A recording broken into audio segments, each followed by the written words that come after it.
Zdravo, moje ime je Jan in to je težki Excel. Danes si bomo pogledali, kako na celici ustvarimo spustni seznam. Pa si odprimo datoteko, kar na delovnem listu seznam, ker smo si zadnjič pogledali funkcijo VLOOKUP. Namreč, če tukaj spremenim ID, ki ga iščemo, na recimo 3001, se nam tudi ostala polja temu primerno prilagodijo. Moja najljubša kategorija. Vseh teh ID-jev ali imen izdelkov pa si jaz ne morem zapomniti.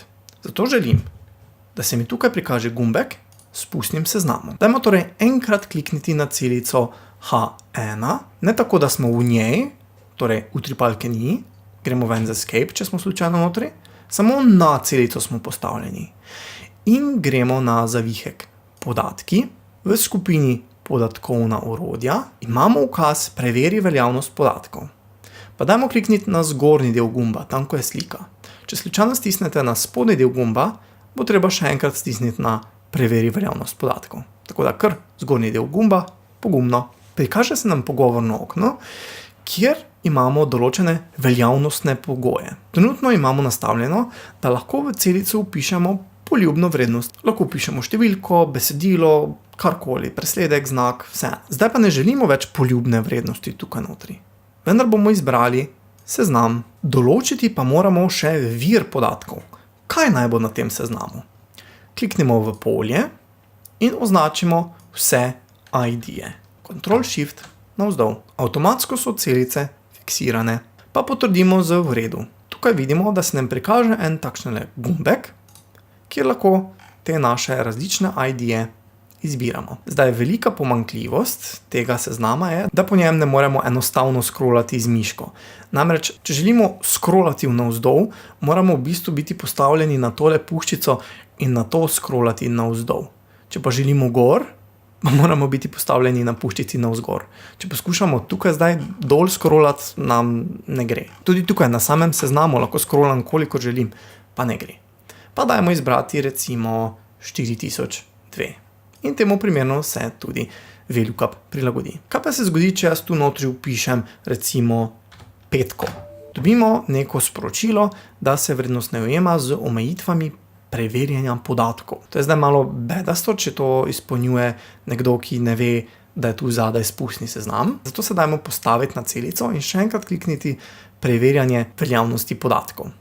Tukaj imamo še dva druga zavihka, in sicer vhodno sporočilo. To je torej sporočilo, ki se nam prikaže, ko se nanj postavimo. Pa dajmo napisati recimo izberi ID seznama. Pa se postavimo še na zavihek opozorilo o napaki. To je torej takrat, ko pišemo neko neveljavno vrednost. Izbiramo lahko slog opozorila, pa pustimo na ustavi. Zdaj, kaj ta ustavi pomeni, je, da če vpišemo napačno vrednost, nam vrednosti notri ne bo dovolil. Če pa izberemo karkoli drugega, pa nam bo tu vrglo napake. Pa napišemo naslov tega našega opozorila, napačna vrednost. In pa v sporočilo napaki napišemo nekaj, da bo nekdo, ki to napako dobi, vedel, zakaj se gre, ne kar nekaj. Pisana je bila napačna vrednost vejca, ki je ni na seznamu. Potrdimo z vredo in že vidimo tukaj le vhodno sporočilo, ki nam daje navodilo, da naj izberemo seznama. Pa dajmo vseeno napisati narobe, 5, in tukaj se izpiše naše sporočilo po meri. Dajmo preklicati, pa podobno naredimo še z imenom. Gremo spet na zavihek podatki, skupina podatkovna orodja in kliknemo na zgornji del gumba Preveri veljavnost podatkov. Pod zavihek nastavitve izberimo seznam. Tokrat pa bomo za vir izbrali vsa imena v našem seznamu. Ne bomo nastavili opozorila in vhodnega sporočila. Dajmo v redu in tukaj lahko izbiramo veliko bolj prijazno naše izdelke. Tukaj v celici B14 pa želimo ustvariti takšnle enak seznam, vendar za kategorije. Problem tega pa je, da se nam bodo v tem seznamu prikazali tudi dvojniki. Torej, 3x pijača, 2x mlečni izdelki in podobno. To pa je v bistvu ni to, kar hočemo. Želimo samo unikatne. Zato si ponavadi ustvarimo posebej delovni list, nov delovni list. Tukaj sem ga že ustvaril, kategorije, z odstranjenimi dvojniki. Kako odstranimo dvojnike?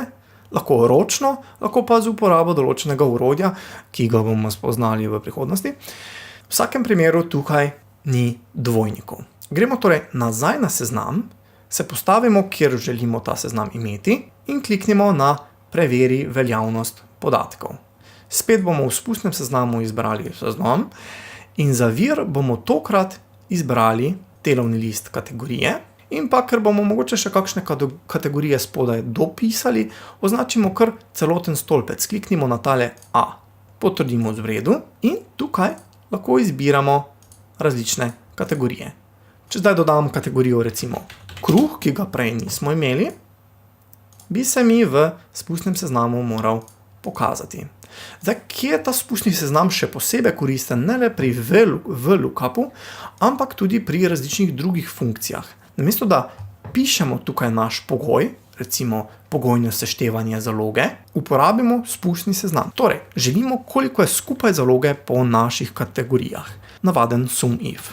SUMIF, naš obseg, kjer preverjamo naš pogoj, je kategorija, pa gremo v drugi argument, naš pogoj pa se nahaja tukaj le, kjer je spustni seznam. Kje bomo seštevali?